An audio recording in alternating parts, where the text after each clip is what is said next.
UAE consul general Karachi Bakhit Ateeq Rumaithi ने बड़ी सरमाया कारी का इशारा दे दिया। न्यूज़ वन के प्रोग्राम फोकस में कौंसल जनरल यूएई की गुफ्तगू। कहा, पाकिस्तान में 1 से 2 दिन में सरमाया कारी से मुताल्लिक बड़ी खुशखबरियाँ मिलेंगी। आपको बता रहे हैं कि UAE consul general Karachi Bakhit Ateeq Rumaithi ने बड़ी सरमाया कारी का इशारा दिया है और वो न्यूज़ वन के प्रोग्राम फोकस में गुफ्तगू कर रहे थे। उनका ये कहना था कि पाकिस्तान में 1 से 2 दिन में सरमायाकारी से मुताल्लिक बड़ी खुशखबरियाँ मिलेंगी। UAE consul general Karachi Bakhit Ateeq Rumaithi ने बड़ी सरमायाकारी का इशारा दिया है और न्यूज़ वन के प्रोग्राम फोकस में कौंसल जनरल कराची यूएई की गुफ्तगू। कहा, पाकिस्तान में 1 से 2 दिन में सरमायाकारी से मुताल्लिक बड़ी खुशखबरियाँ मिलेंगी। पाक यूएई ताल्लुकात से जुड़ी ये खबर है कि कौंसल जनरल कराची बखीत अतीक रुमैती ने फोकस प्रोग्राम में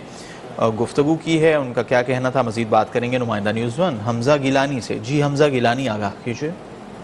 जी देखें, यूएई कौंसल जनरल बराए पाकिस्तान बखीत अतीक रुमैती ने बड़ा सरमायाकारी का इशारा दे दिया पाकिस्तान में, और उन्होंने कहा है कि पाकिस्तान के मेगा प्रोजेक्ट्स में बड़ी सरमायाकारी होने जा रही है, जिसमें रेलवे है, माइनिंग है, आईटी है, टेलीकॉम है और एग्रीकल्चर सेक्टर है। और एसआईएससी के थ्रू यूएई पाकिस्तान में सरमायाकारी करेगा। अरबों डॉलर की सरमायाकारी होगी। आइंदा आने वाले चंद रोज में इस हवाले से बाकायदा तौर पर एमओयू साइन भी हो जाएंगे। इंफ्रास्ट्रक्चर को बेहतर किया जाएगा। इसके अलावा कौंसल जनरल यूएई ने कहा है कि हमने पाकिस्तान के लिए लेबर एम्प्लॉयमेंट वीजों पर कोई पाबंदी आयद नहीं की है। यूएई गवर्नमेंट और पाकिस्तान गवर्नमेंट का ताल्लुक बहुत मजबूत है और आज भी एम्प्लॉयमेंट वीजे लेबर की